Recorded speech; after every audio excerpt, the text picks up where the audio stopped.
Bonjour à toutes et à tous. Donc, bienvenue à ce premier webinaire du Club MES du 24 mars 2026. Alors, pour l'instant, nous avons 12 participants, 12 personnes connectées en tout cas. Donc, ce que je vous propose, c'est qu'on attende encore 2 minutes, le temps que les gens se connectent au fur et à mesure. Et dans 2 minutes, je commencerai la conférence.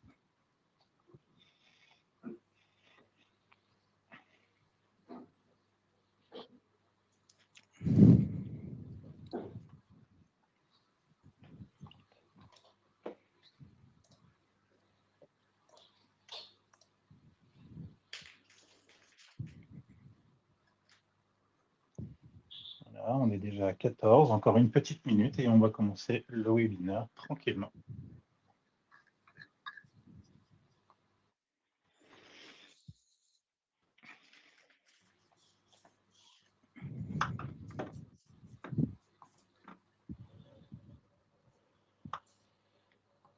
On devrait mettre dans ces cas-là une petite musique d'attente.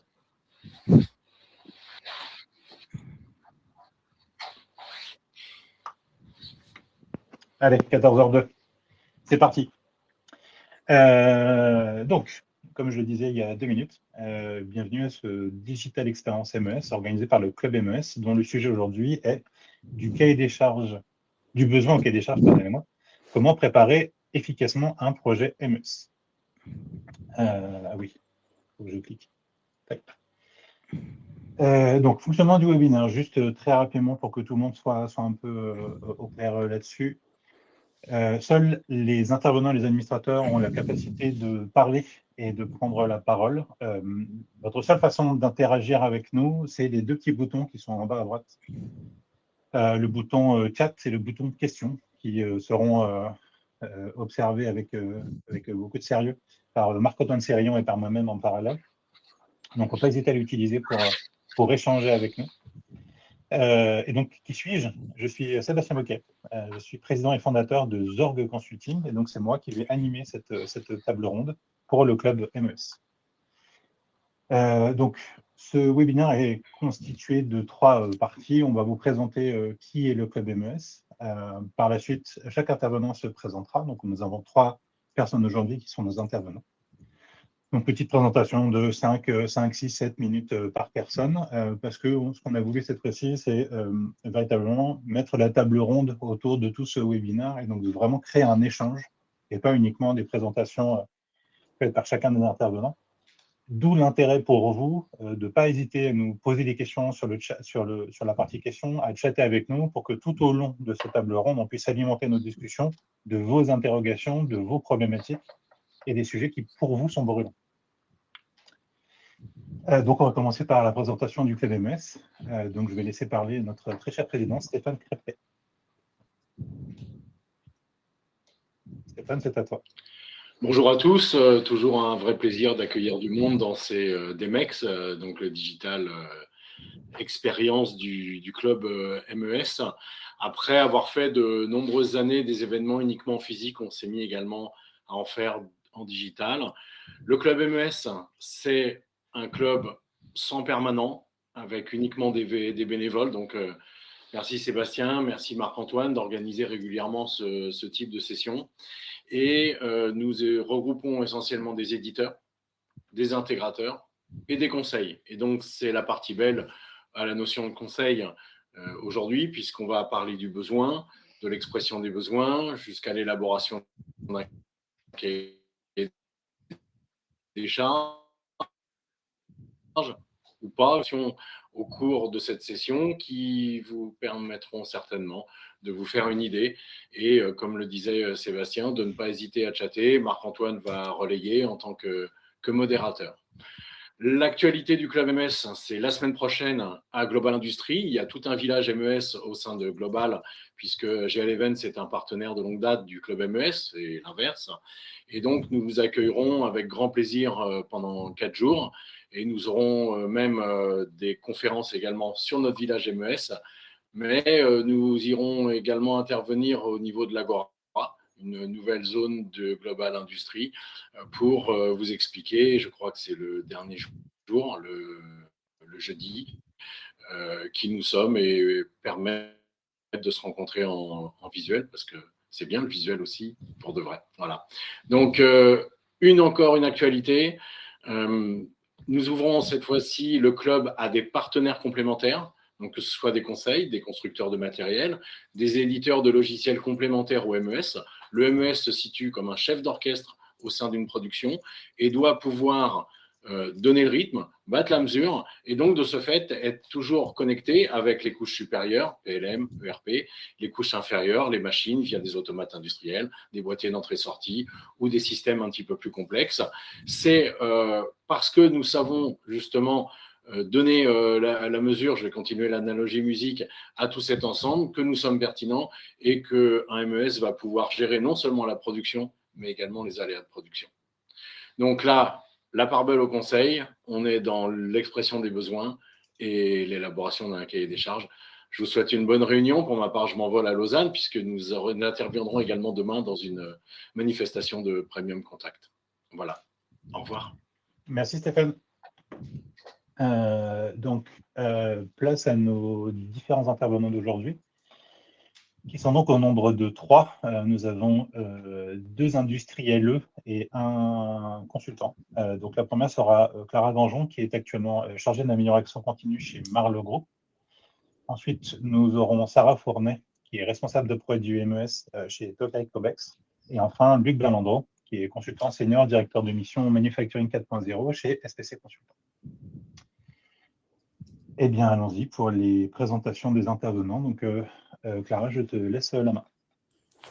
Très bien, et bonjour à tous. Donc moi, du coup, je suis Clara Granjon. Donc je vais vous présenter un petit peu ce que fait le site de Marle Finishing et le groupe auquel il appartient, et après un petit peu comment nous on a mis en place le MES et quelles sont un peu les différentes fonctionnalités qu'on a mis en place chez nous. Donc d'abord, la société dans laquelle je travaille, qui est Marle Finishing, elle appartient au groupe Marle. C'est un groupe qui comporte plus de 13 sites de production en France et en Suisse et plus de 1200 salariés. Donc c'est un gros groupe français qui fabrique des implants orthopédiques et qui produit chaque année plus de 2 millions d'implants sur tous ces sites industriels. Donc, c'est un groupe qui est en forte croissance et c'est pour ça qu'on va chercher assez rapidement à se digitaliser au maximum pour essayer de suivre au mieux les besoins croissants qu'on a, surtout notamment en termes de production. Donc, en ce qui concerne les produits qu'on fait principaux, on peut passer à la slide d'après. C'est principalement des prothèses de hanche et des prothèses de genoux. Donc ça représente 80% de notre production. Et c'est des produits du coup qui sont assez réglementés, avec une réglementation assez stricte à respecter, des contrôles qualité, beaucoup de choses comme ça. Et c'est d'abord là-dessus qu'on a voulu se pencher du coup pour le côté MES. Nous, on a d'abord commencé le MES avec un besoin qui était la partie digitalisation du contrôle qualité. Donc, on est parti d'abord sur ce module-là qui était vraiment nous permettre de sécuriser un petit peu nos contrôles, de les automatiser, de les rendre plus simples. Donc ça, c'était la première partie de notre projet MES. Et là, on a une deuxième partie qui vient d'être lancée, qui est toujours dans la lignée de la digitalisation, de nos documents de production, donc dans des zones à atmosphère contrôlée. Donc c'est des zones où on contrôle plein de choses, et notamment il ne faut pas qu'il y ait trop de contaminants qui rentrent. Donc moins on a de papier, mieux c'est, et c'est pour ça qu'on lance cette deuxième partie sur la digitalisation des documents pour qu'on n'ait plus de papier dans ces zones-là. Voilà. Merci beaucoup, Clara. Et donc, nous allons passer maintenant à Sarah. Oui, donc bonjour à tous. Moi, c'est Sarah Fournet. Je suis responsable de produits MES chez Tokai Cobex en Savoie. Alors, à la base, le groupe, l'entreprise dans laquelle je travaille a été passée de main en main, de groupe en groupe. L'entreprise Carbone Savoie a été créée en 1897. Donc entre Albertville et Moutier. Et on fabrique en fait des cathodes et des spécialités. Et à l'origine, on fabriquait les cathodes et les électrodes. Comme vous pouvez le voir sur la slide, on fait partie de la division chez Tokai Carbone, donc Smelting and Lining. Donc c'est pour vraiment le marché de l'aluminium qui sont nos clients principaux. Si on passe à la slide suivante, donc les produits qu'on fabrique, donc ce sont des cathodes. Donc, ce sont des produits à destination des alumineries.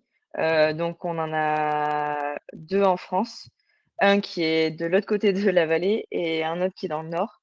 Et la majorité des clients sont des clients à l'international. Donc, les cathodes servent à extraire l'aluminium de l'alumine dans les alumineries. Et donc, il faut imaginer une grosse cuve avec au fond la cathode qui permet de déposer l'aluminium sur la cathode. Ensuite, on a 2 autres produits, un qu'on maîtrise et l'autre qui est en essai. Sébastien, la slide suivante, s'il te plaît. Du coup, il y avait les spécialités et donc le BAM. Donc, c'est une poudre de graphite pour les batteries électriques, les voitures électriques. Donc ça, c'est un produit qui est en essai chez nous et les spécialités, c'est pour des moules, pour fabriquer des moules pour les aciers. Voilà. Pour ma part, chez Tokai Cobex, j'ai mis en place du coup la partie SAP sur la partie article. Donc j'ai été en support pour la migration, la conversion de tous les formats des fichiers pour migrer les articles et toutes les données associées. C'est comme ça que j'ai basculé à l'IT puisque j'étais originaire plutôt de la supply chain. Ensuite, j'ai été sur des projets Power BI pour digitaliser nos indicateurs de performance. En 2024-2026, donc, j'ai participé au projet MES. Et c'est vrai qu'à la différence de Clara, qui partait d'un besoin de digitalisation, en fait, où le besoin, où au départ, c'était papier. Nous, on avait déjà un MES qui s'appelle Copilote, dont l'éditeur est Infologique, orienté plutôt dans l'agroalimentaire. Et en fait, étant donné que nos collègues en Pologne, donc l'autre usine, les autres usines de production, ne pouvaient pas avoir copilote du fait de la limitation géographique et de la non-volonté de notre éditeur à implanter le système en Pologne, et ben, on a dû trouver une solution pour avoir le même système. Et c'est ce qui fait que le projet MES a été lancé. Ça avait plusieurs objectifs, donc corriger des interfaces entre notre MES copilote et SAP qui était assez manuel. Ensuite, avoir un seul et même système unifié dans l'architecture IT et de commencer, on va dire, une harmonisation de process entre les sites. Voilà. Et donc aujourd'hui, je suis sur un autre projet qui est sur rien à voir, facturation électronique pour la réforme de septembre 2026. Voilà. Parfait, merci Sarah pour cette présentation. Et maintenant, non, pardon, il y avait cette partie-là, mais tu l'avais déjà Oui, dit. après, donc voilà, c'était juste pour montrer rapidement dans quelle partie. Donc, c'est le système Apriso d'Asso System qui allait s'inscrire du coup enfin, qui va s'inscrire dans notre environnement IT. Donc, nous, c'est vraiment pour digitaliser et améliorer la digitalisation de toute la production, sachant que la production a déjà des supervisions via les SCADA et avec un système ProLab pour la partie laboratoire et au-dessus un ERP avec Power BI pour la partie KPI. Parfait. Merci Sarah pour ces précisions. Et maintenant, je laisse la main à Luc Banro. Oui, bonjour à tous. Effectivement, donc Luc Balandreau, moi je suis consultant chez SPC. Donc SPC, c'est une société d'une centaine de personnes indépendantes de tout éditeur ou constructeur et on accompagne nos clients industriels dans la transformation digitale de leur processus teinté production, mais aussi qualité. Donc, pour cela, on réalise des prestations de conseil, mais aussi d'intégration, de maîtrise d'œuvre sur du contrôle commande, des systèmes donc plutôt pour le monde du labo et de la qualité, donc des QMS, des LIMS, et puis bien sûr le sujet d'aujourd'hui, le manufacturing et notamment le MES. Et donc, moi, je suis effectivement du coup consultant dans ce domaine-là depuis un certain nombre d'années maintenant, une trentaine d'années malheureusement, on vieillit. Donc je suis consultant système d'information de production, donc spécialisé en MES. Et SPC était une des sociétés fondatrices du club MES il y a déjà un certain temps maintenant. Et moi-même, je fais partie du conseil d'administration du club MES et je mène aussi la commission Industrie du futur. Stéphane ne l'a pas mentionné tout à l'heure, mais il y a plusieurs commissions dans le club MES, la commission événements, entre autres, mais aussi la commission usine Industrie du futur, où on essaye de réfléchir et de faire des présentations sur comment le MES et comment on avait pris en punchline le MES moteur de l'industrie du futur. Donc voilà, merci à la commission événements de m'avoir invité à participer à cette table ronde. C'est un plaisir. Donc maintenant que chacun s'est présenté, ce que je vous propose, c'est de rentrer dans le vif du sujet. Donc en fait, on va effectivement parler de comment exprimer son besoin et de le mettre dans un cahier des charges, surtout pour des industriels, évidemment. Donc on va essayer de passer à travers tous ces sujets-là. C'est déjà de se poser la question de pourquoi vous avez besoin d'un MES, quels étaient les principaux problèmes que vous avez pu rencontrer, comment vous l'avez formalisé, quelles sont les personnes que vous avez impliquées. Enfin, voilà, essayez d'analyser le sujet sous différentes facettes du prisme. Maintenant, ce que je voulais juste, c'était peut-être qu'on se remette en question, enfin, qu'on se remette d'accord sur qu'est-ce qu'un cahier des charges. Parce qu'en réalité, souvent, un cahier des charges est écrit par un client, alors qu'il soit côté IT, côté production ou côté d'un autre métier, peu importe. C'est souvent un document qui est assez succinct. Et encore une fois, ça ne remet pas en question la qualité du travail des intervenants, hein, mais c'est souvent un document qui est écrit par le client, avec les mots du client et avec une vision du client de son métier. Mais après, derrière ça, il y a aussi deux autres documents qui peuvent être utilisés, qui sont pour moi le dossier d'avant-projet, qui pour le coup, là, est une espèce de terrain d'entente entre un cahier des charges et une analyse fonctionnelle qui est très poussée. Et dans ce dossier, on va pouvoir y mettre aussi des analyses de contraintes, qu'est-ce que la DSI veut, quels sont les problèmes de la production, et d'avoir quelque chose de beaucoup plus complet pour permettre d'avoir des réponses à des réponses d'offres beaucoup plus pertinentes par rapport aux besoins et aux contraintes de l'entreprise. Et après, les analyses fonctionnelles qui, là, pour le coup, sont véritablement le fait de lister fonction par fonction tous les besoins de l'entreprise et qui permet à la fin, effectivement, de faire une validation du système. Donc là, le webinaire, on l'a focalisé sur comment transformer, comment traduire un besoin dans un cahier des charges. Mais vous verrez, selon les intervenants, certains sont restés sur du cahier des charges qui s'est transformé en analyse fonctionnelle avec l'éditeur intégrateur, et d'autres ont été obligés de tout de suite passer à l'analyse fonctionnelle parce qu'en réalité, le besoin était trop complexe à exprimer uniquement dans un cahier des charges. Donc commençons. Pour vous, qu'est-ce qui vous avez fait dire que vous avez eu besoin d'un MES? Quels ont été les sujets auxquels vous avez voulu répondre par le biais du MES? Donc Clara, je te laisse peut-être commencer si tu le désires bien. Oui. Si tu veux bien, pardon. Oui, pas de souci. Nous, en fait, la question du MES s'est posée quand, en 2021, sortie de Covid, on a eu vraiment une grosse augmentation des commandes. Donc, il a fallu répondre vraiment à une augmentation de production. Il a fallu qu'on recrute beaucoup de monde, qu'on gère au mieux nos ateliers. Et du coup, on s'est dit, il faut qu'on gagne en capacité, il faut qu'on voit un petit peu quels sont les moments où on perd du temps et comment on pourrait les améliorer.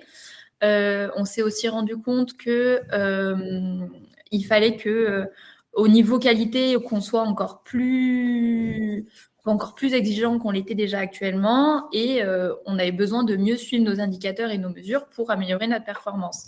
Donc c'est pour ça qu'on s'est dit, il faut qu'on se penche sur le MES.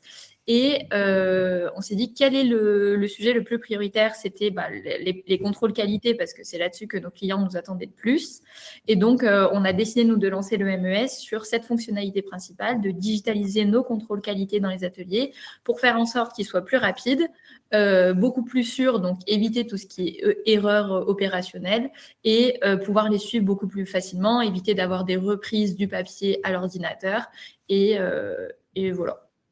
Le déclic global au début, c'était ça.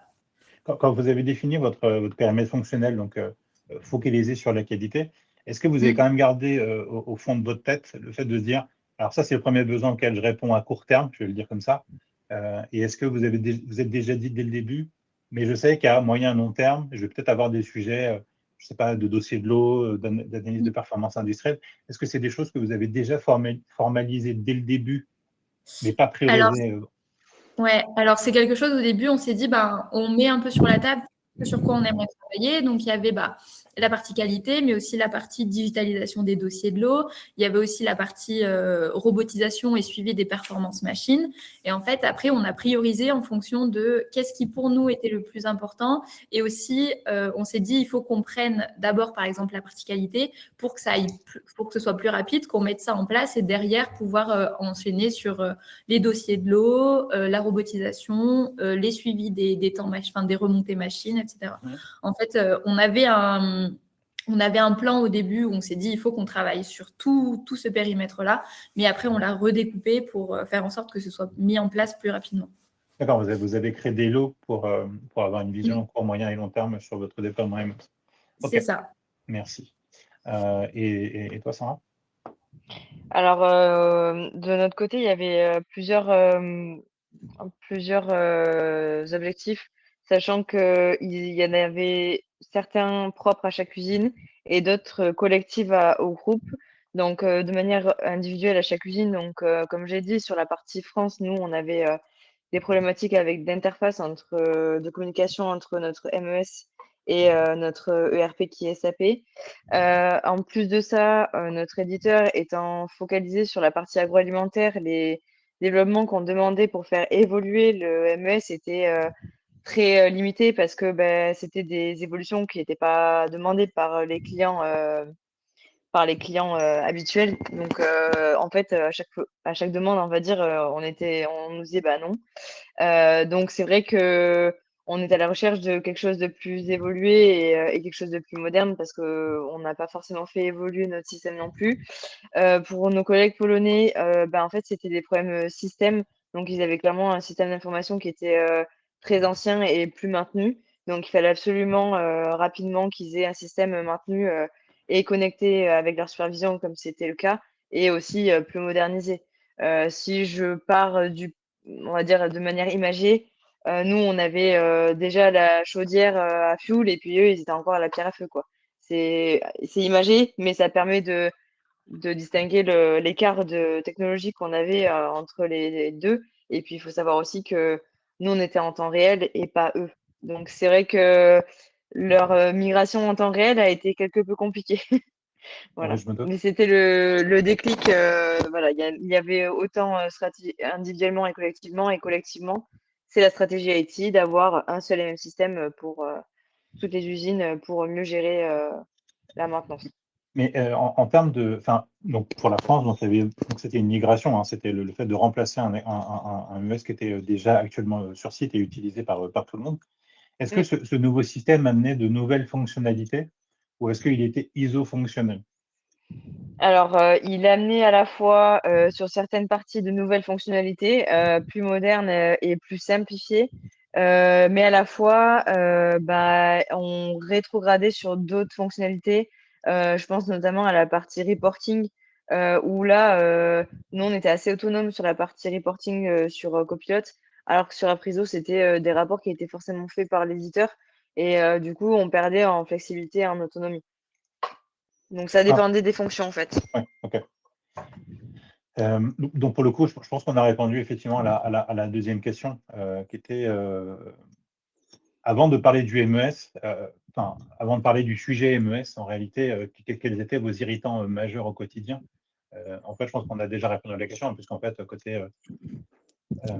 côté Tokai Cobex, c'était le fait qu'il fallait uniformiser la solution MES sur l'ensemble des sites. Et effectivement, il y avait une hétérogénéité dans la maturité des sites par rapport au système MES. Et aussi le fait qu'en France, il y avait déjà un MES, mais qu'il fallait le migrer pour des raisons techniques et de facilité et d'erreurs au quotidien.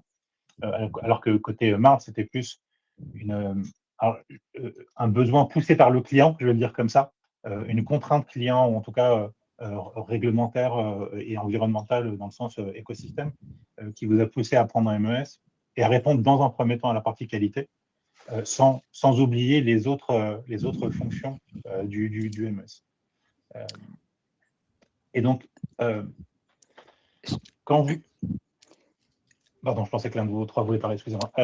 Si tu veux, Sébastien, moi juste pour confirmer, effectivement, le besoin d'un MES, il émerge par rapport à tout ce qui a été dit, hein, résoudre des problèmes, que ce soit de la non-performance, de la non-qualité, de ce qu'on appelle aussi parfois les pertes de données, la data integrity, etc. Enfin, tout ce dont on sait que le MES va aider à contribuer depuis fort longtemps. Mais aussi, moi, je voudrais insister, c'est que dans le contexte actuel, avec le focus qui est mis sur l'exploitation des données, sur les fameux sujets IA, machine learning, etc., nous, on voit chez pas mal de nos clients qu'en fait, ça ne fait que renforcer le besoin d'un MES. Et c'est parfois ça qui fait dire on a besoin d'un MES, parce que justement, alors ça dépend évidemment des process et où sont majoritairement les données, mais enfin, je crois qu'on peut dire que très, très souvent, le MES, il va être indispensable si on veut aller vers une approche, comme on appelle parfois data-driven, qui va permettre d'exploiter de la donnée par des systèmes machine learning, IA.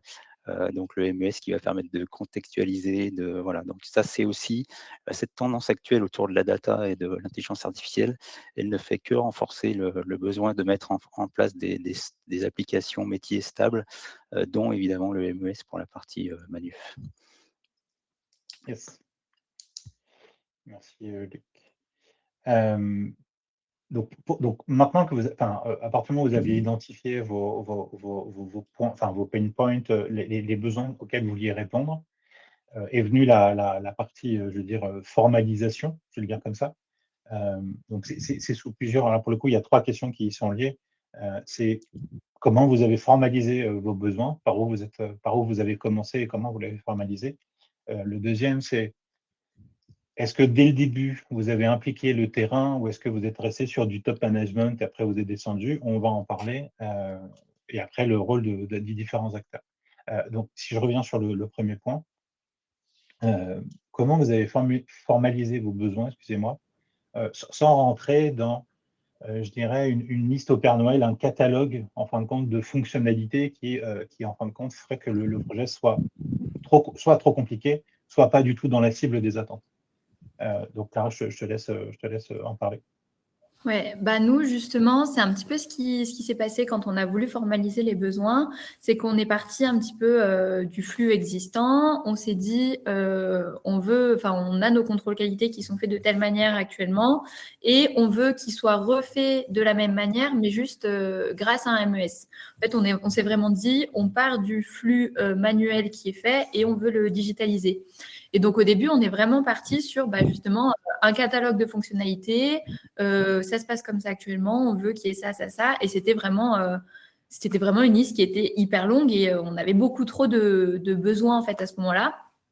Et donc, au début, on avait contacté une première personne qui faisait des MES et en fait, ils ont dit, mais pour faire tout ça, il y aura besoin de beaucoup trop de choses, etc. Et du coup, après, dans une deuxième partie, on s'est remis tous autour de la table avec le groupe de travail et on s'est dit, en fait, il faut vraiment qu'on réfléchisse qu'est-ce qui est indispensable ou qu'est-ce qui ne l'est pas vraiment et qui en fait l'était quand on était sur une partie manuelle et qui ne le sera plus quand on va passer sur le MES. Et donc après, on a priorisé qu'est-ce qui est obligatoire réglementairement parlant, etc., des traçabilités, des choses comme ça, ou des choses que nous, on avait mis en place parce qu'on était sur du manuel et qu'on n'aurait plus besoin après sur la partie digitalisation. Et suite à ça, on a un peu... on a enlevé un petit peu des fonctionnalités, des choses qu'on avait besoin. Et on est arrivé du coup sur un petit cahier des charges qui était épuré et qui était plus compréhensible par les prestataires à qui on a demandé après de nous présenter leur MES. Voilà, je sais pas vous avez... Si, non, bien sûr, non, en fait, parce que je réfléchissais à quelque chose, ça m'arrive des fois, donc... Non, en fait, ce que tu racontais, c'est que effectivement, vous aviez fait, alors encore une fois, c'est pas péjoratif, une espèce de liste au Père Noël, en tout cas, un catalogue de fonctions, et que tout ça avait été pondéré par un éditeur. Ouais. Donc, pour le coup, on se rend bien compte que il y a toujours, je vais dire toujours besoin, mais c'est toujours intéressant de faire relire son cahier des charges par une personne tierce. Alors, je dis pas ça parce que je suis consultant, mais de faire relire par un industriel, par des éditeurs, peut-être par des consultants, parce que c'est toujours intéressant d'avoir ce point de vue extérieur qui permet juste de prendre du recul sur ce qu'on dit et sur ce qu'on liste. Donc pour le coup, c'est très intelligent comme démarche. Et toi, Sarah, comment vous avez fait pour... alors pour le coup, c'est un peu particulier, mais Alors, comment vous avez nous, il y réussi? avait, ouais, il y avait déjà, bon, il y avait une sélection des éditeurs. Donc, il y a eu on va dire ouais, c'est un document d'avant-vente, ouais, d'avant-projet, où ils ont sélectionné quelques parties du processus qu'ils ont demandé à faire une démo dessus. Donc ça, c'était vraiment juste pour la partie, on va dire, achat. Après, on a pris 3 sujets majeurs d'harmonisation, qui pour nous, c'était il y avait la partie stockage, donc les lieux de stockage, comment les considérer dans l'ERP et dans le MES. Ensuite, il y avait la partie qualité avec la gestion des statuts qualité entre conforme, non conforme, rebut, requalification, enfin toute cette partie-là qui était complètement pareil, pas en contradiction, mais presque entre les deux sites et on n'avait pas la même définition. Et après, il y avait la partie, ouais, qualité et suivi des données qualité. Donc, Clara, bah, c'est un peu votre partie, c'est toutes les données process qui peuvent remonter et c'est de les digitaliser. Alors, nous, elles étaient déjà digitalisées, mais qu'est-ce qu'on met dans quel système, en fait? C'était plus cette partie-là. Donc, ça, c'était la première partie. Et ensuite, une fois l'éditeur sélectionné, on a fait ce qu'on appelle un blueprint, donc cahier des charges très, très, très général, mais qui clairement n'allait pas assez dans le détail pour faire une estimation des fonctionnalités. Et derrière, on va dire que l'analyse fonctionnelle, on l'a faite après.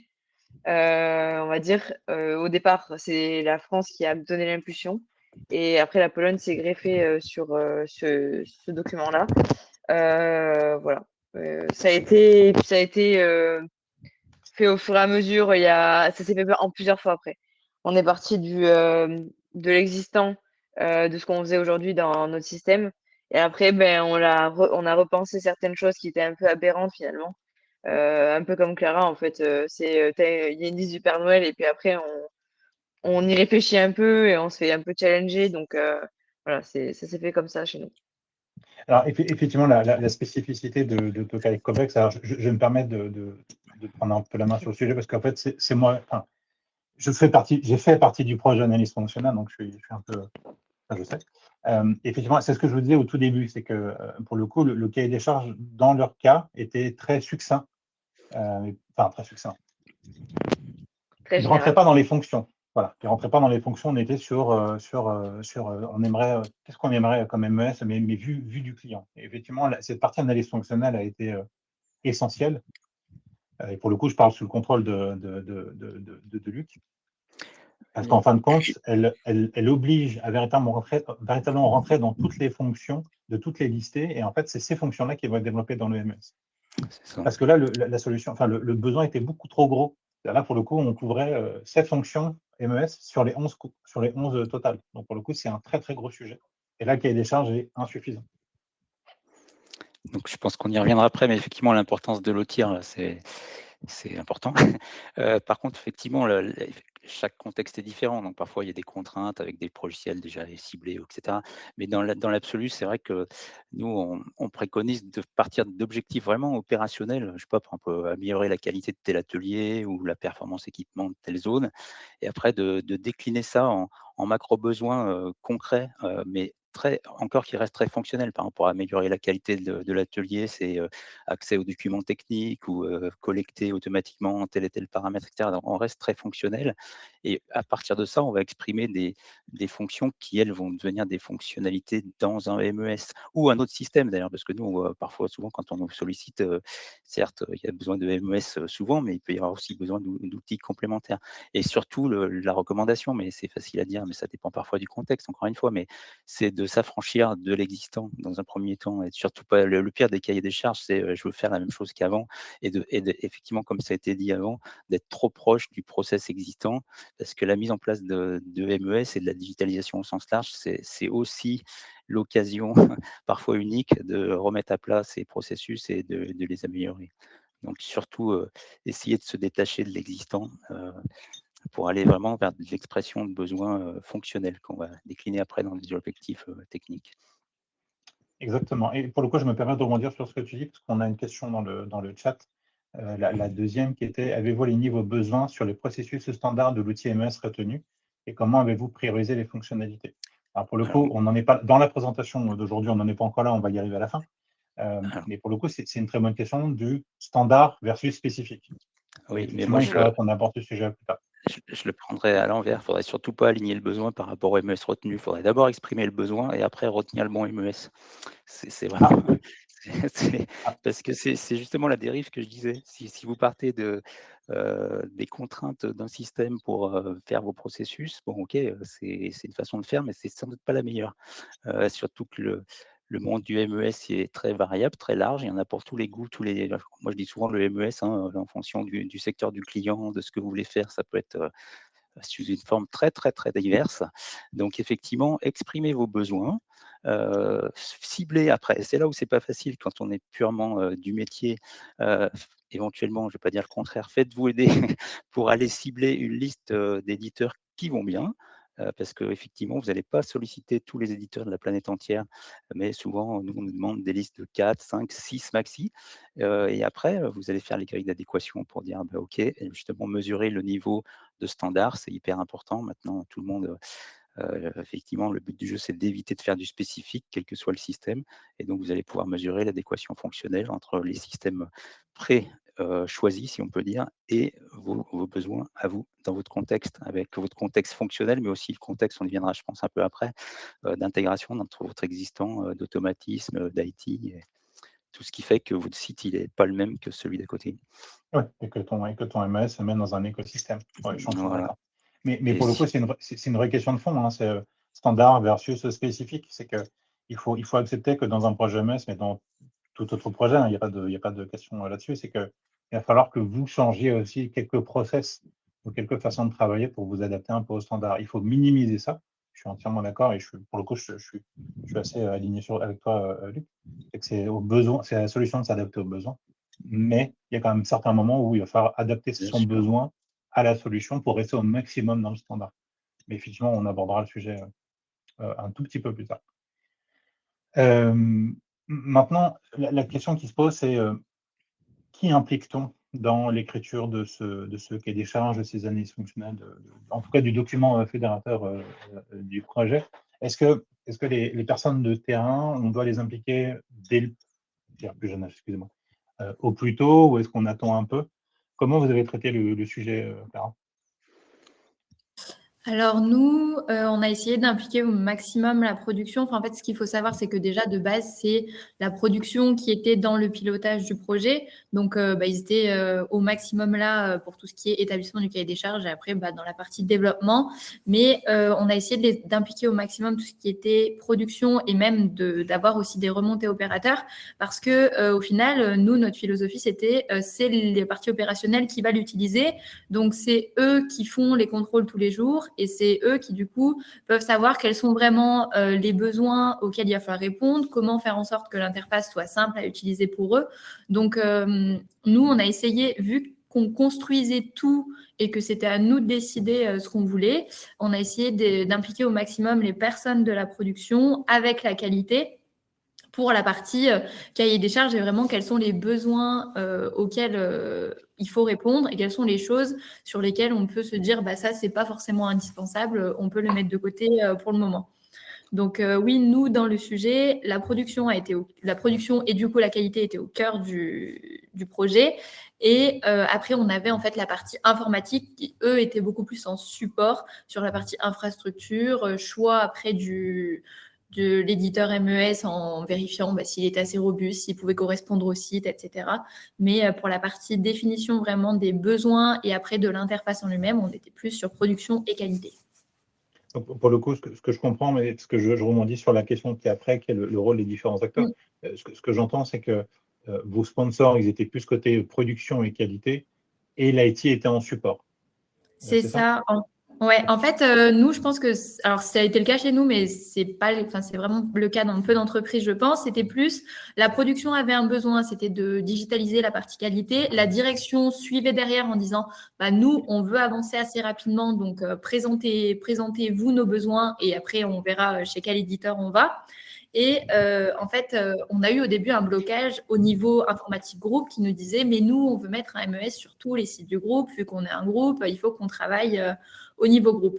Sauf que ce sujet, au début, ils nous ont dit ça, et puis 3, 4, 5 mois après, il se passait toujours rien. Donc nous, la direction de notre site a décidé d'y aller toute seule, entre guillemets, de faire le choix de l'éditeur par nous-mêmes et après de demander à l'IT d'être notre support pour aider à développer le produit.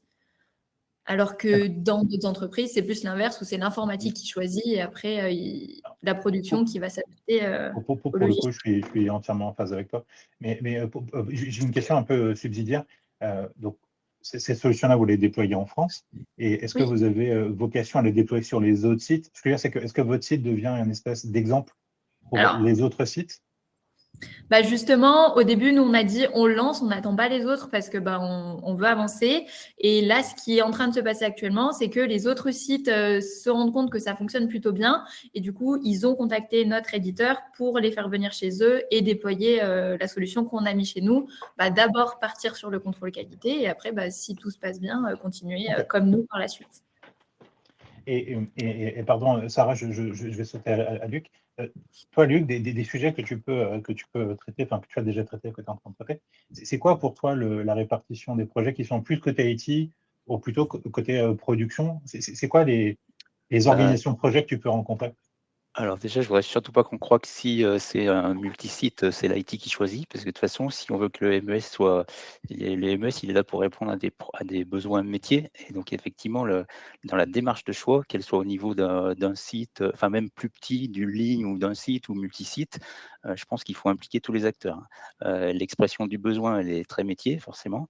Après, parce que dans un cahier des charges, pour revenir au sujet, il y a effectivement la partie fonctionnelle qui est hyper importante, mais il y a aussi, on va y venir après, je crois que tu as mis la question en mettant le mot contrainte, mais c'est plutôt les exigences d'autres métiers, notamment l'IT ou le réglementaire. Donc, toutes ces personnes-là, elles doivent aussi être impliquées dans la démarche d'expression du besoin et voire dans le choix. Le choix, forcément, la vision de l'IT va être sur des critères qui n'ont rien à voir avec la vision de la qualité ou de la prod, mais au final, ça doit être effectivement, hein, dans un monde idéal, un consensus commun, mais en tout cas pondéré en fonction des intérêts de tout le monde.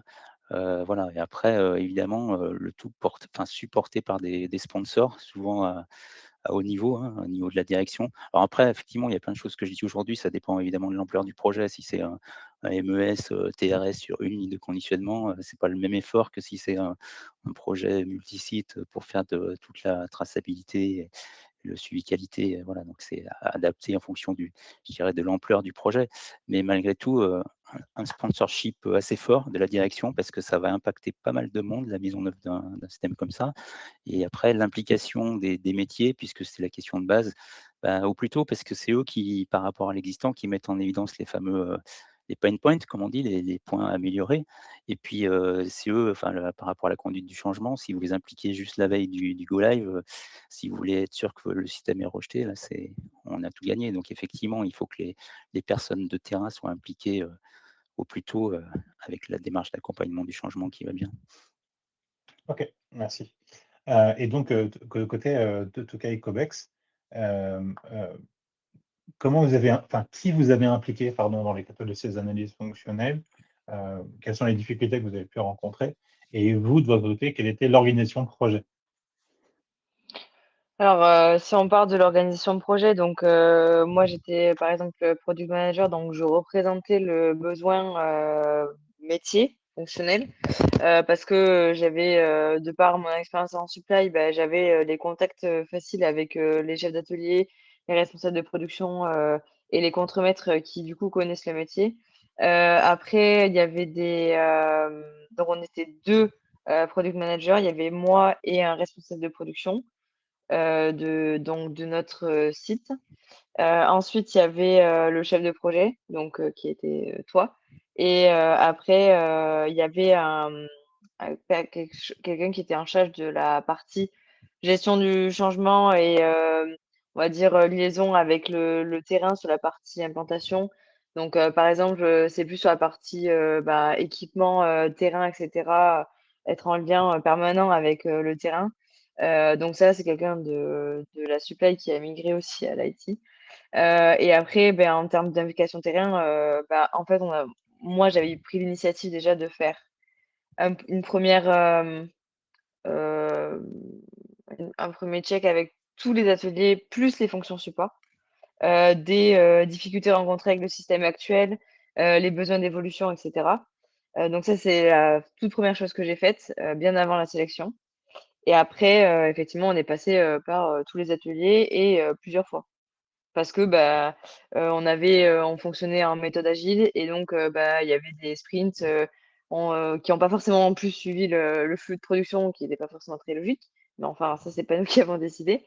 Et en fait, derrière, chaque question qui était posée par l'intégrateur, on a essayé d'aller chercher le détail du détail, les contraintes et les propositions d'évolution process. Et est-ce que tu penses que ça a été alors je vais dire une bonne ou une mauvaise idée, c'est pas le bon terme, mais est-ce qu'impliquer les gens du terrain aussi tôt était plutôt pour toi un vrai indicateur, enfin une sécurité de réussite du projet, ou est-ce que tu as trouvé que c'était plutôt un frein au projet parce que tu es obligé d'écouter les besoins de chacun, les formaliser, les donner à l'intégrateur? Enfin, aller trop loin, évidemment, ça permet de répondre aux besoins de tout le monde, et c'est ce que Clara disait au début, c'est exactement, on écrit tous nos besoins, et après on est obligé de les pondérer, de les choisir, de les prioriser. Mmh. Mmh. Donc pour le coup, être face à des gens du terrain qui, eux, travaillent au quotidien avec la solution, Mmh. évidemment qu'ils vont avoir beaucoup de besoins, qu'ils vont avoir beaucoup d'attentes. Donc c'est toujours difficile de positionner le curseur. Donc pour toi, c'était plus quelque chose de bien ou plutôt quelque chose de mauvais? Alors, je pense qu'il y a un peu des 2. Il y a un peu des 2 parce que alors moi, l'avantage, c'est que comme j'ai une vision supply, j'ai une vision transversale. J'ai aussi d'expérience dans 2 entreprises, donc ça m'a permis aussi de prendre du recul sur certaines choses. On va dire que la première phase, ça a été d'écouter le besoin, de bien retranscrire, ce qui existait fonctionnellement parlant. Et derrière, ça a été de revoir et de dire: «OK, bon là, est-ce qu'on pourrait pas fonctionner comme ça? Ça répondrait à ça et ça vous inclurait, cette, demande d'évolution. Par contre, à contrario, il va falloir, peut-être, soit, changer quelques petites choses qui font qu'aujourd'hui, c'est pas forcément, très logique de fonctionner comme ça». Voilà, je pense que ça dépend dans la mentalité. Il faut pas se dire qu'à la première passe, on va solutionner tous les problèmes. Non, la première passe, c'est de l'écoute, c'est vraiment noter les besoins. Je pense que c'est ce que vous avez fait, Clara, dans votre entreprise, hein, c'est vraiment de noter l'existant et dire, bon, après, donc ça, c'est l'intégrateur qui vous a fait le job, entre guillemets, qui vous a aidé à passer du coup à cette autre vision de dire, qu'est-ce qu'on peut prioriser et peut-être changer dans nos process qui sont pas forcément très optimisés. C'est parce qu'en fait, en même temps, il y a une question qui était dans le chat, qui pose la question de comment on est passé de l'expression des besoins à l'analyse fonctionnelle, si on a utilisé des outils en fait pour écrire l'analyse fonctionnelle, type le BPMN.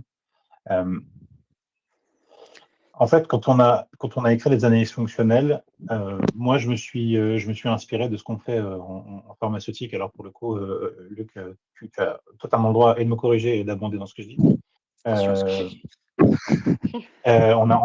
fait ce qu'on appelle des URS, User Requirement Specification. L'idée, c'était en fait de prendre un tableur, donc là, dans notre cas, c'est un Excel, et de lister toutes les fonctions en les catégorisant, en les rangeant dans des familles, des sous-familles, et de spécifier leurs priorités. Alors pourquoi on a fait ça? Parce qu'en fait, le gros avantage, alors, le désavantage de l'URS, c'est que c'est peut-être compliqué à lire et à manipuler, pour le coup, quand les besoins sont trop gros.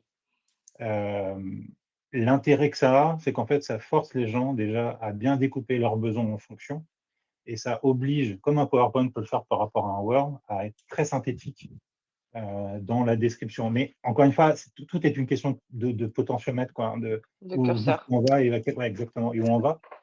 Et le dernier avantage que moi j'y vois, qui est pour moi le plus important, c'est qu'en réalité, ce document-là fait foi pour faire les tests à la fin. Et ça devient très clairement notre cahier des tests, puisqu'on va le compte, toutes les fonctions étant clairement spécifiées. Mais en fait, on a juste à les valider. Donc c'est quand même le Exactement. gros avantage.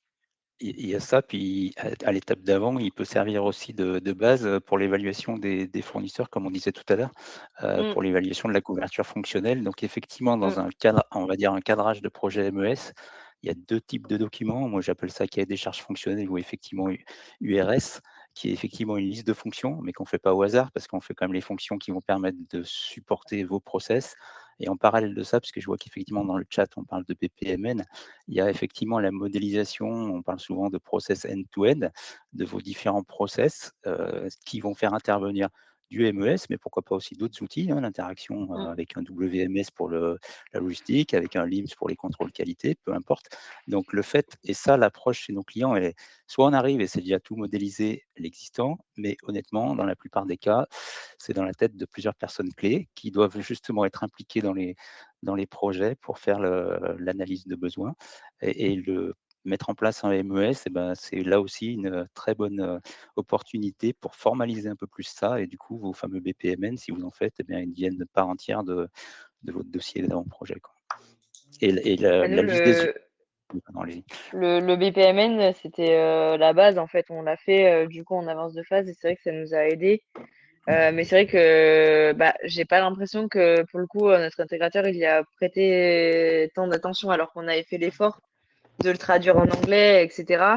Mais on n'a pas eu cette impression que ça les a plus émoustillés que ça. On a dû vraiment passer par l'analyse fonctionnelle pour aller vraiment dans le détail du détail, quoi. Oui. Et après, Et vas-y, Luc, ouais, excuse-moi. pardon, juste Sébastien, les URS elles-mêmes, le fameux catalogue de fonctions, puis c'était aussi une des questions, quel niveau de détail? Bah, évidemment, on va focuser sur les fonctions qui ont de l'enjeu pour vous en tant que client, celles qui ont et il y a des fonctions qui maintenant sont évidentes dans un MES, je sais pas, par exemple le TRS, le calcul du TRS, bah, on va recommander de le faire selon la norme effectivement, mais pas la peine de rentrer dans un détail du détail du détail, voilà. C'est je prends, bah, je sais pas, un autre exemple, les IPC, par exemple les autocontrôles. Si vous mettez juste dans vos URS, le système doit faire des IPC, c'est un peu court parce que justement, il va falloir l'adapter à votre process, les conditions de déclenchement, les fréquences, enfin voilà, tous les mécanismes. Donc, je dirais qu'il n'y a pas de vérité dans l'absolu, mais il faut savoir creuser. C'est là où c'est pas toujours évident, mais pas arriver pour le plaisir à une URS avec 500 lignes, mais avoir des chapitres qui potentiellement sont plus détaillés que d'autres par rapport à vos enjeux. Oui. Et qui, Et après, pour répondre à la fin de la question, c'est compliqué de donner une journée type côté client et côté intégrateur et de définir les livrables, parce qu'en réalité, ça dépendra alors déjà de l'intégration de l'éditeur, ça dépendra du projet en lui-même, de la complexité et du périmètre fonctionnel de la solution. C'est-à-dire que si on compare Marl avec Tokai et Cobex, bah, ils n'ont pas les mêmes processus, ils n'ont pas les mêmes documents, ils n'ont pas les mêmes attentes, mais pas parce qu'il y en a un qui est meilleur que l'autre, c'est juste parce que les contraintes ne sont pas les mêmes, les besoins ne sont pas les mêmes, le projet MES n'est pas le même. Donc forcément, ce sera pas la même chose. Le site de Marl est parti comme une fusée tout seul en tête de peloton, alors que le site français de Tokai Cobex devait s'inclure dans un déploiement alors, je veux dire, international. Toute proportion gardée, puisqu'on parle de la Pologne et de la France, donc ça reste international, vu qu'il y a plus de un pays, mais c'est que 2 pays, entre guillemets. Mais c'était un déploiement pour le coup corporate. On peut difficilement comparer ces deux projets-là. Et c'est en ça où vos deux témoignages sont extrêmement intéressants, qui permettent de pondérer un peu la moyenne qu'on aimerait avoir. et Puis puis ça quand dépend on aussi de la méthode utilisée aussi, Oui, bien sûr. Oui, bien sûr. de projet, parce que une méthode, nous on a fonctionné en méthode agile, c'était clairement pas une bonne idée. vaste débat. Alors, ouais, c'est ça. C'est pour ça. J'ose pas trop aller sur ce chemin. On va pas aller là-dessus. Non, par contre, par rapport à intégrateur, c'est pas les mêmes phases projet aussi, parce que typiquement, là, on parle de cahier des charges. Dans l'absolu, quand on parle de cahier des charges, on n'a pas d'intégrateur. L'intégrateur, il va arriver après, une fois qu'on a lancé le projet et qu'on va faire des specs détaillés avec lui. OK. Donc là, effectivement, en fonction de l'approche projet, du soft choisi et de la façon de travailler de l'intégrateur, il y a plusieurs façons de faire, mais c'est pas le sujet du jour, je pense. Oui, c'est ça. Donc, revenons au flux normal de nos sujets. Pardon, donc, dernier sujet à traiter pour cette première partie, qui était euh, quand vous avez écrit votre cahier des charges, vos analyses fonctionnelles, enfin, en tout cas, quand vous avez préparé votre projet, euh, euh, avez-vous dû faire face à des contraintes fortes, à des choses que vous avez dû prendre en considération pour le déploiement de votre MS? Alors, ça peut être des contraintes, alors je veux dire, réglementaires, ça peut être du shop floor, des remontées automates, de l'IT. Enfin, est-ce que vous avez oui, des contraintes que vous avez dû prendre en considération? Clara, je te laisse la main. Bah oui, alors nous, la principale contrainte, elle était réglementaire parce que on doit répondre notamment au règlement de la FDA, la partie 21 CFR, qui nous impose en fait d'avoir une traçabilité et des sauvegardes assez spécifiques avec des sauvegardes qui peuvent pas être modifiées, qui soient cryptées, des choses comme ça. Et donc c'est là-dessus où on a dû vraiment être assez exigeant.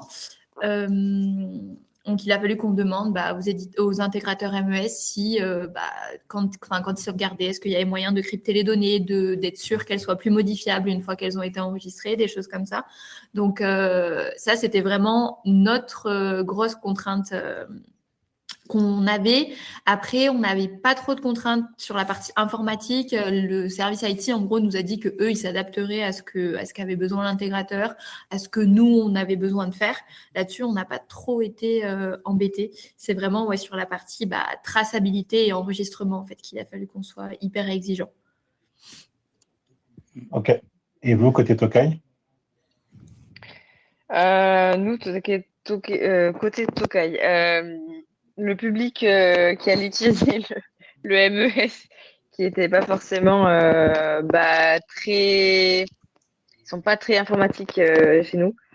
Donc, l'utilisation d'équipements pour faciliter le travail sur le terrain avec des sortes de tablettes ou des choses comme ça, on oublie.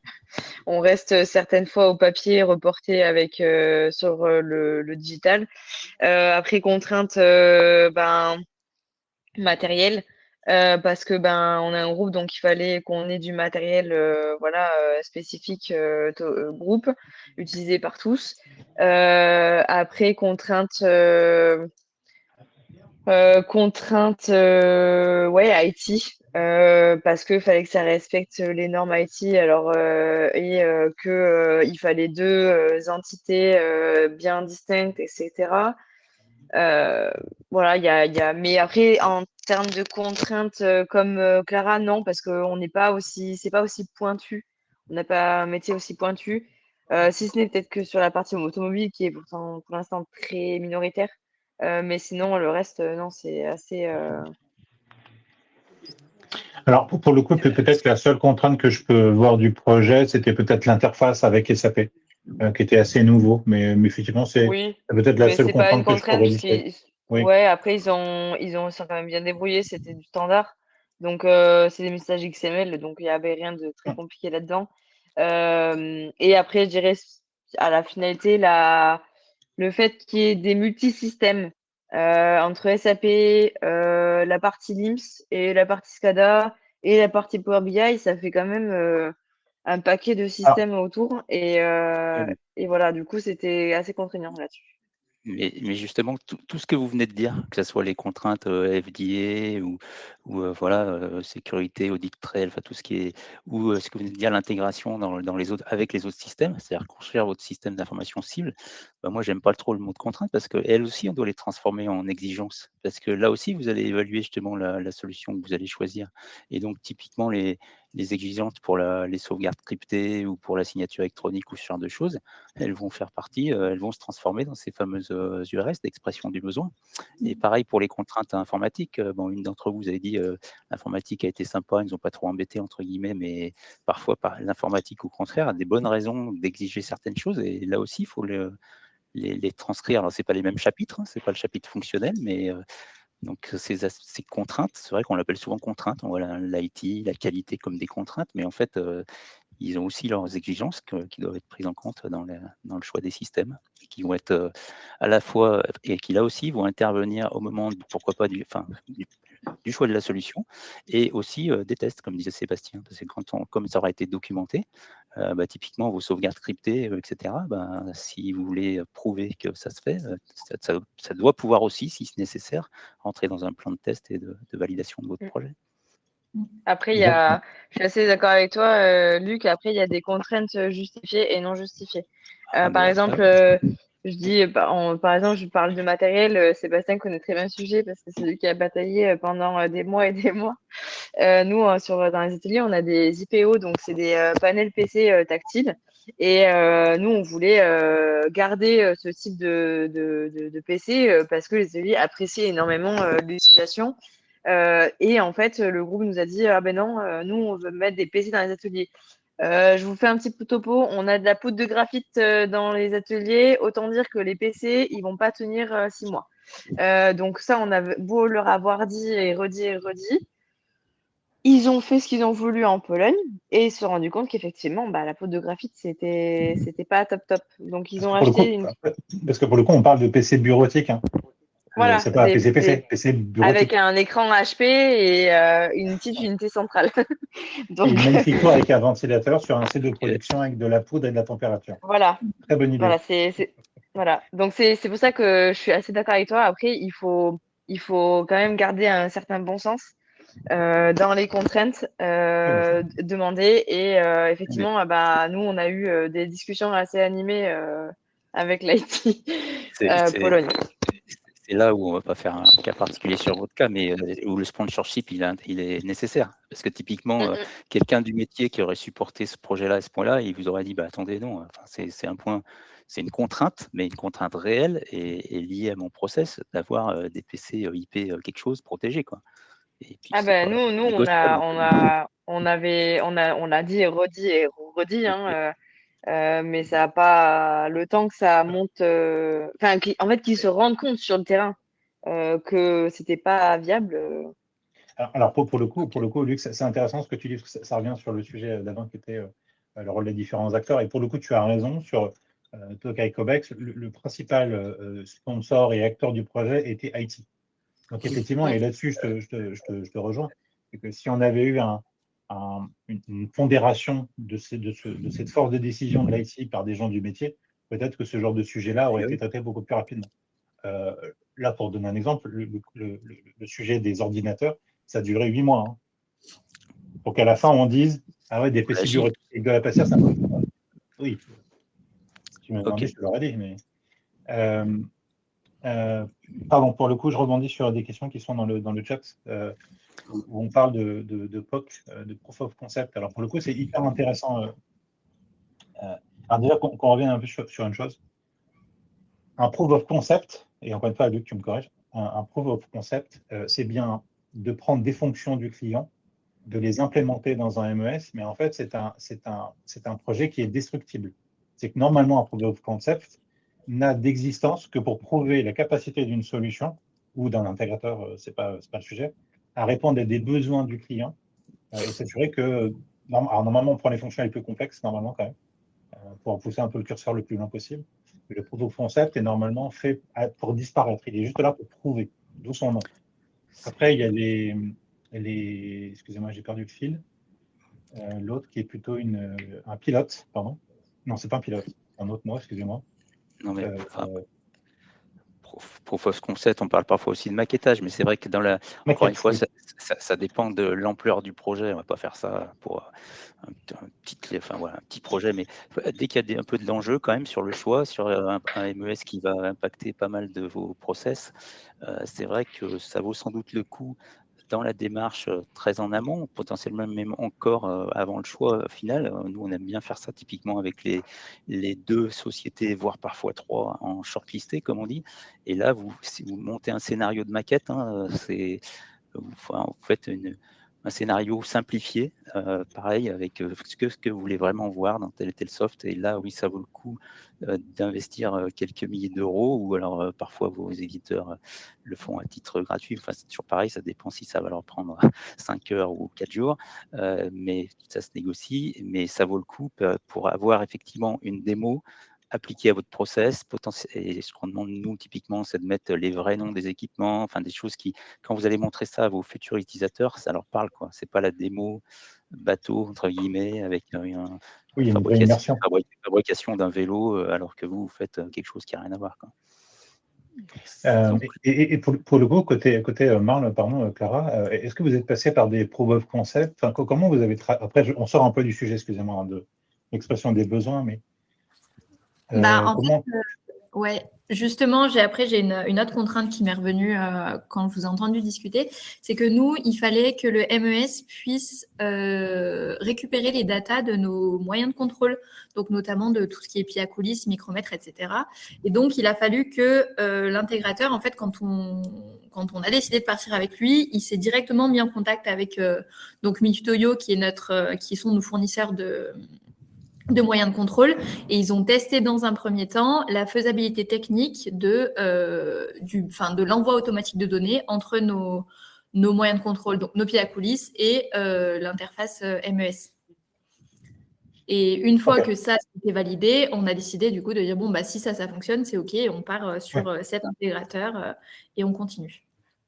Pour le coup, c'est une forme de proof of concept, dans le sens où vous avez testé la capacité d'une solution SaaS intégrateur à répondre à une de vos principales contraintes. Donc, pour le coup, oui. Oui, c'est entièrement ça. Après, pour répondre au chat, ça fait vachement streamer, pardon. Il n'y a pas forcément besoin c'est ce que disait Luc tout à l'heure, il n'y a pas forcément besoin de POC à chaque fois. Maintenant, on le préconise quand on a des doutes, quand on a véritablement des contraintes qui sont incontournables. C'est souvent sur du réglementaire. Par exemple, dans la pharmaceutique, on demande assez fréquemment de prouver que la solution est capable de faire un dossier de l'eau réglementaire, parce que pour le coup, c'est incontournable. Bon, après, c'est un peu moins le cas, parce que les solutions dans la pharma, il n'y en a pas beaucoup. Donc, on les connaît quand même. Je ne te vais pas donner des détails, mais pardon, excusez-moi, qu'est-ce que je voulais dire? Oui, il y avait une question pour toi, Sarah. Sur quels critères vous êtes-vous appuyé pour challenger et affiner les besoins métiers? Cette démarche est-elle davantage basée sur un POC du logiciel ou sur des recommandations de l'intégrateur lors de l'analyse fonctionnelle? C'est une bonne question. Je pense que ça s'est fait un peu des deux. Alors, le POC, en fait, il a été fait finalement, hein. Ça a été les demandes de démo qu'on a fait aux intégrateurs pour la sélection, en fait. Donc, on va dire que ça a été fait. Et donc là, c'est vrai qu'on s'est projeté plus sur le système de Dassault.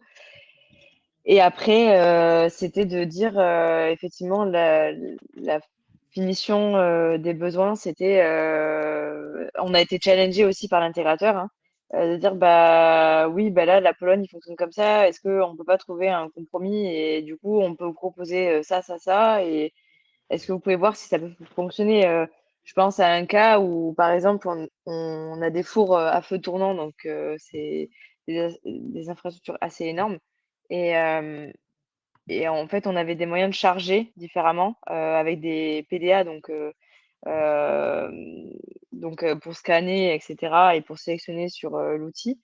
Et en fait, on a réussi à s'harmoniser sur ça et du coup de faire du standard et pas du spécifique pour chaque site. Donc, on va dire que ça s'est fait au cas par cas. À la fois, sur certains sujets, ça s'est fait en amont. Et, et sur d'autres petits sujets, on va dire du détail, ça s'est fait vraiment au cas par cas. Après si je peux rajouter, en fait, l'analyse fonctionnelle a été écrite en dehors de l'intégrateur. C'est-à-dire qu'on a vraiment écrit l'analyse fonctionnelle, je dirais entre nous, mais entre Tokai Cobex et moi en tant que consultant. Et effectivement, après, on a donné cette analyse fonctionnelle à l'éditeur, à l'intégrateur, pardonnez-moi, qui effectivement, lui, avait une vue globale de tous les sites, mais surtout du système. Et effectivement, et je suis entièrement d'accord avec toi, Sarah, il était capable de dire, attention, entre tel site et tel site, vous travaillez différemment, comment on peut uniformiser, essayer de définir un corps modèle.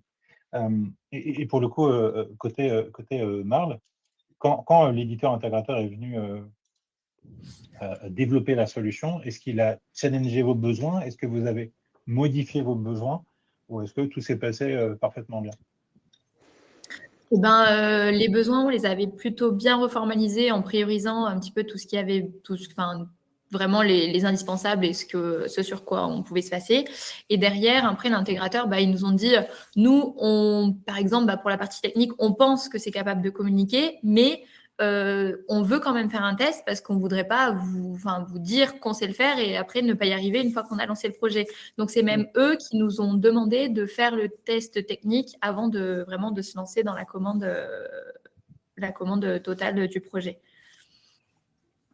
C'est-à-dire que vous avez discuté de la cohérence entre vos besoins fonctionnels et la réponse de la solution avant la contractualisation. Oui. Ah, ça, pour le coup, c'est original, mais c'est très bien, Oui. pour le coup. Ça revient à faire des bouts de POC. En fait. Oui, c'est ça. Des bouts de Oui, tu as maquettage, entièrement raison. bon, là, ok. Très bien. Eh bien. Écoutez, ce que je vous propose, c'est qu'on passe à la deuxième partie. Il nous reste une vingtaine de minutes, donc on est plutôt bien dans les temps. Là, on va plutôt se focaliser plutôt sur un retour sur expérience de vos expériences de photo. Alors, le cahier des charges, est-ce qu'il a été utile ou trop lourd? Alors, pour le coup, on va plutôt parler de cahier des charges pour Marl, et je vais plutôt me focaliser sur les analyses fonctionnelles côté Tokai. Donc, pour toi, Clara, est-ce que c'était utile ou trop lourd les cahiers des charges? Pour nous, il a été utile, surtout au début pour bien choisir le bon intégrateur, choisir celui qui répondait le mieux à nos besoins. Et j'ai trouvé qu'il avait donc été très utile en avant-projet au moment où on a pu choisir. Après, on a revu un peu ce cahier une fois qu'on avait choisi l'intégrateur pour dire, moi, au lieu de le faire comme ça, on vous propose de le faire comme ça. Enfin, des améliorations auxquelles on n'avait pas forcément pensé. Et après, surtout, sur la fin de projet, quand on avait notre MES qui était presque terminé, qui avait été adapté un peu à nos besoins pour se dire, est-ce qu'on répond bien à tous les besoins qu'on avait listés il y a 6 mois en arrière ou est-ce qu'on a oublié des choses? Et est-ce qu'il y a des choses, on s'est dit, ah oui, en fait, ça, c'était intéressant et on l'a repassé un peu au second plan. Et c'est plus de dire, est-ce qu'à la fin, tout a bien été pris en compte ou est-ce qu'on a oublié des items qui, au début, nous paraissaient très importants et qu'en fait, on a oublié de remettre en avant pendant le développement.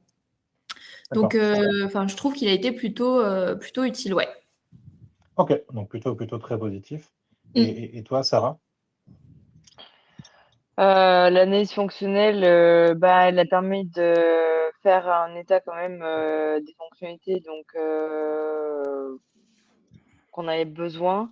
Mais c'est vrai que, comme tu l'as dit, la façon, les URS par rapport à ce qu'on avait, enfin, par rapport à au projet, c'était un peu lourd à gérer par rapport à toutes les discussions qu'il y avait, etc. C'était assez lourd à gérer. Donc, comme on a tout fait d'un coup, pour nous, c'était assez lourd. Ouais. Ouais, pour le coup, je trouve que Tokai, vous étiez vraiment entre les deux, quoi. Ça a été très utile et ça a été très, très lourd. Ouais, tu sais bien. Hein. Ouais, c'est pour ça que je le dis. Et toi, Luc, tu penses que alors, en fait, je ne sais pas si on peut parler de cahier des charges ou d'analyse fonctionnelle, mais Non, c'est pour pas la même toi, chose. c'est quoi le bon format avant de lancer un projet? Le bon format, déjà, le cahier des charges, pour moi, il est indispensable, encore une fois, dès qu'il y a une certaine ampleur fonctionnelle au projet, parce qu'il va permettre la première étape, comme on disait tout à l'heure, d'obtenir une offre engageante, entre guillemets, de votre fournisseur, éditeur et ou intégrateur, sur les fonctionnalités, mais aussi sur les services, parce que je ne crois pas qu'on en ait parlé depuis tout à l'heure, mais il va bien falloir définir aussi ce que vous achetez et qui fait quoi. Et ça, l'aspect définition des services attendus, c'est bien dans cette phase de cahier des charges et d'expression du besoin qu'on va aussi se mettre d'accord, notamment sur certaines phases. Alors l'expérience montre que c'est là où il y a toujours des risques de friction, c'est qui fait quoi dans les phases de test typiquement, hein, qui écrit les fiches, qui exécute les tests. Donc le cahier des charges dans sa partie, il a sa partie fonctionnelle, mais il a aussi sa partie service qu'il faut surtout pas oublier. Donc ça, c'est sa première utilité. Et puis on l'a déjà dit, on l'a dit aussi tout à l'heure, il va permettre de décrire l'intégration par rapport à votre contexte IT/OT, comme on dit maintenant. C'est-à-dire comment on va passer de la situation A de votre site qui a tel SCADA, tel LIMS, telle fiche Excel à remplacer, voilà, à la situation cible avec le MES qui va normalement mettre du liant et digitaliser tout ça. Donc ça permettra de définir on parle souvent de cartographie, mais la cartographie applicative qu'on a maintenant et celle qu'on va mettre en place dans le futur. Et puis il est pour nous forcément utile en amont des phases d'analyse et de spec fonctionnel. Après, encore une fois, à modérer, c'est là pourquoi moi je fais du MES depuis 30 ans et que j'en ai pas marre, c'est parce qu'il n'y a jamais de situation pareille. C'est là où il faut justement savoir s'adapter au contexte du client, à son existant, au niveau de détail attendu, mais tout en partant d'un formalisme existant. Je veux dire, la structure d'un cahier des charges, honnêtement, c'est à peu près tout le temps la même. Hein. Oui. Oui, ça reste relativement commun, tu as raison. Quelles sont les erreurs que vous pourriez refaire, que vous accepteriez de refaire? Enfin, quelles sont les choses qui seraient, si vous aviez à le refaire, est-ce qu'il y a des choses que vous changeriez? Clara? Nous, après, là, du coup, on a lancé assez récemment la deuxième partie du projet. Donc, on a refait un cahier des charges en reprenant un petit peu ce qu'on avait besoin sur la partie digitalisation, donc des documents de production. Et ce qu'on a essayé de faire, c'est quelque chose qu'on n'avait pas au début du projet de digitalisation du contrôle qualité, c'est vraiment d'intégrer tous les services. C'est-à-dire qu'au début, on avait beaucoup la production, beaucoup la qualité, mais par exemple, le service technique était resté pas mal en retrait sur ce premier sujet-là. Et en fait, on s'est rendu compte au moment de l'implémentation qu'on aurait eu plus besoin d'eux et qu'on aurait plus dû les consulter avant. Donc là, en fait, ce qu'on a fait, c'est que au moment où on s'est dit on refait un cahier des charges pour cette partie, pour cette deuxième partie, on essaye d'intégrer le maximum de services différents pour que chacun puisse vraiment donner toutes ses contraintes et un peu ses idées sur ce qu'il imaginerait du projet. Alors pour le coup, c'est très intéressant ce que tu dis parce que effectivement, quand on parle de MES, on a peut-être trop souvent tendance à le cloisonner. C'est-à-dire, c'est un projet IT, c'est un projet production, c'est un projet qualité, et pour le coup, c'est ce que vous avez fait. Sauf qu'en fait, si on revient au concept même de MES, c'est une brique fonctionnelle ou technique, on s'en fiche, qui fait le lien entre le terrain et le back-office. Donc en fait, en réalité, le MES, alors, toute proportion gardée, mais se doit de toucher tout le monde dans l'entreprise. Et en fin de compte, effectivement, on oublie très facilement que, alors je donne un exemple, quand on fait de la performance industrielle, la performance donc véritablement de l'optimisation de process, et donc de la gestion d'indicateurs, en fait, en réalité, ces indicateurs, ils sont aussi intéressants pour la comptabilité, pour la finance. Quand on suit les personnes qui vont travailler sur les lignes par le MES, eh bien, ça peut aussi intéresser la RH qui va pouvoir faire de la maîtrise de compétences, ce genre de choses. Donc, effectivement, c'est intéressant ce que tu dis, c'est que je pense qu'une erreur parmi plein d'autres qu'on peut faire quand on lance un projet, c'est de le cloisonner à certains métiers, alors qu'en fin de compte, on devrait l'ouvrir à tout le monde, en tout cas, on devrait le communiquer à tout le monde. C'est ça.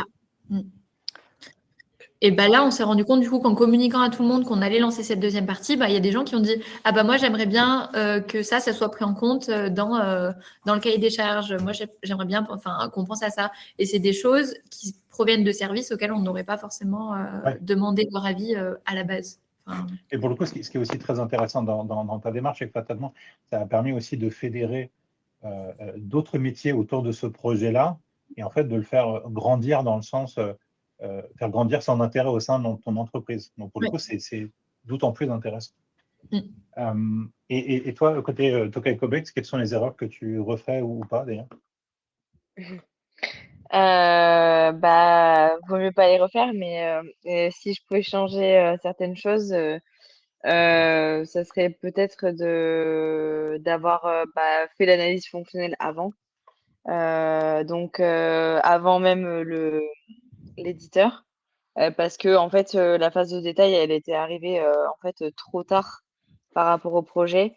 Et donc on avait fait le BPMN, mais enfin les schémas, mais en fait, il aurait fallu vraiment exprimer les fonctions bien avant et clairement faire une partie harmonisation avec nos collègues polonais bien avant.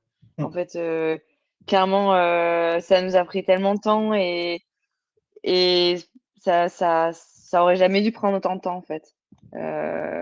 Et ça nous aurait, mis en confiance pour la sélection de l'éditeur et au moins on aurait dit, bah, on aurait été vraiment clair sur le besoin. Alors, je pense que l'harmonisation, ça aurait pris vraiment, peut-être 1 an, mais au moins, on arrivait devant l'éditeur et on se disait: «Bon, bah, OK, là, on est clair, on a tous les documents qu'il faut et on est prêt».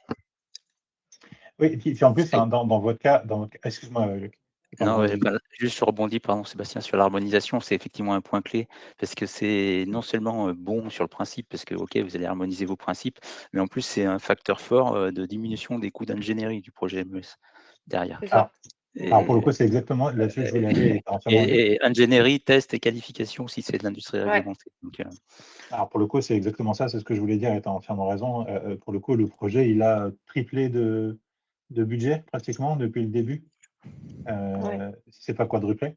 Parce qu'effectivement, qu'il y ait des charges, alors je vais dire insuffisant, encore une fois, c'est facile de le dire, hein, j'étais pas là quand ils l'ont fait, donc voilà, mais en tout cas, qui n'était pas suffisamment complet pour que l'intégrateur éditeur comprenne la complexité et la granularité de chaque fonction. Effectivement, l'uniformisation des process et processus n'a pas été fait.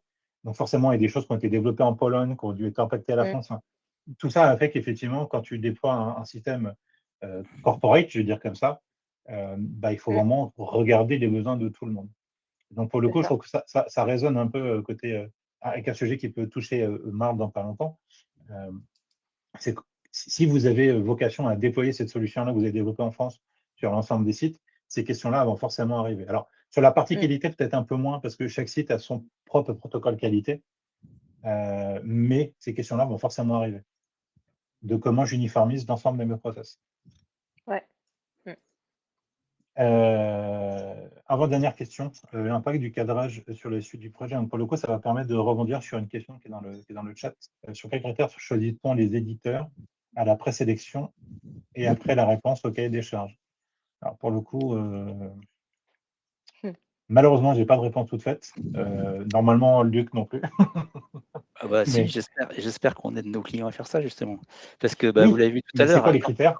non, mais quand Stéphane a présenté le club MES, il y avait je sais pas combien de logos, je ne sais plus combien on a de membres, une trentaine. Sur les 30 logos, il doit y avoir 25, 20, plus d'une vingtaine d'éditeurs.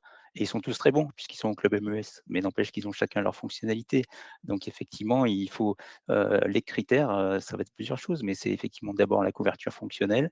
Après, ça va être les services en fonction de où est-ce que vous êtes, ce que vous voulez faire, dans quel pays, etc.